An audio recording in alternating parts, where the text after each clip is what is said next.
Come on, everybody. I cannot be the only one to feel a bit slighted by this. A competitive integrity announcement for 2020 for Fortnite, and it's about time they've addressed the teaming/cheating issue yet again. As many of you guys maybe do or do not know, one of the most popular esports when it comes to collusion, otherwise known as teaming. A great way for pro players to cheat out there in a game which makes it incredibly easy to do so. They have now made a very similar statement as they did in 2019 for 2020 to follow these rules, but with that, some additional communication issues which are going to be stirring a lot of the pot out there for pro players and what they can and cannot do. I am super curious for follow-ups on this. I'm going to read their statement out loud, guys, and give you my thoughts on the new collusion policy, which is not anything too new, despite the fact they've actually clarified some extra things which pro players cannot do. So with their statement on screen for you guys, throughout 2019, our competitive and anti-cheat teams worked together to remove players from tournaments and arena who broke our competitive code of conduct and any other official rules pertaining to Fortnite competitions. Now, I could argue this all I want. I've actually called out multiple pro players out there.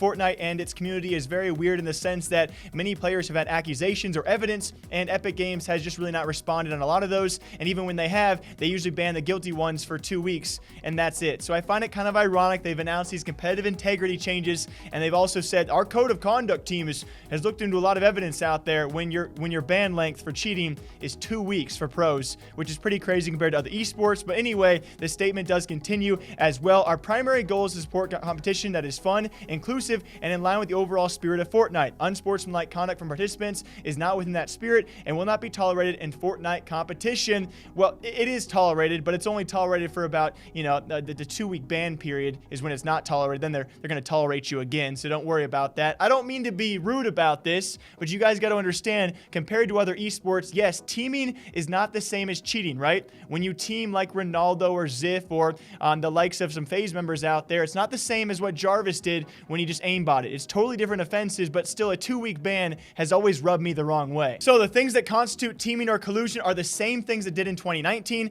Again, as you guys can see, teaming is obviously the same thing as collusion. It's also planned movement, communication, and item dumping, which we've also seen in the past as well. I can't even remember the exact particular Asian organization during some big qualifiers out there. It was very obvious they were item dumping, and again, another team of several players who were never investigated by Epic Games, even given the direct evidence out there. At the time, our channel was a bit smaller, but still surprised more people didn't pick up on that. Even further, though, when it comes time for what actually constitutes communication between you and potentially another person that you should not be teaming with, this is where things get very tricky. I am super curious how Epic's going to really keep a handle on all of this kind of stuff, and again, we're certainly going to see. I can see the headlines right now, guys. Tfue banned for emoting or taunting or something that should not be banned for, or Tfue banned from competition for emoting after kill, which you might not be able to do now, certainly in some situations, as communication has now been clarified as anything, which could be pickaxe swinging, emoting, toy tossing, or jumping in order to signal.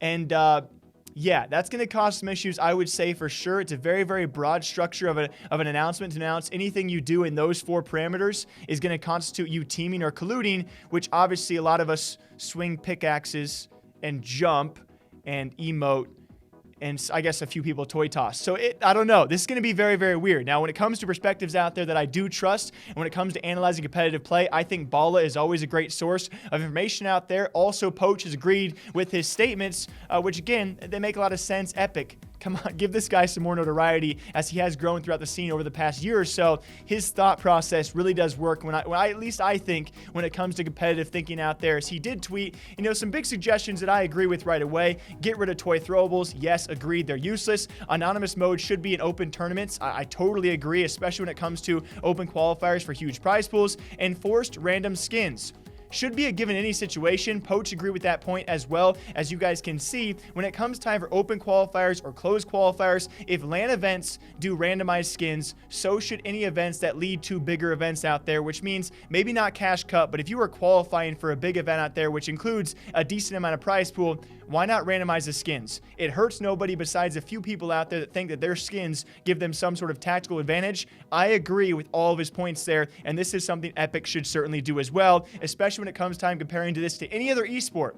No other esport has as many collusion or teaming attempts or successes as Fortnite does. You cannot deny that. It's super weird. I like the competitive integrity announcement here. I hope they actually actively act on the announcement that they've made themselves. And along with that, you know, when they say, if you see something, say something, I've been saying things about a lot of pro players out there who have accusations or at least some evidence against them, and Epic Games has been like, yeah, you know what, not enough evidence.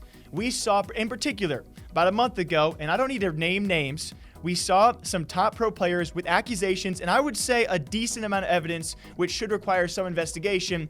Nothing was done.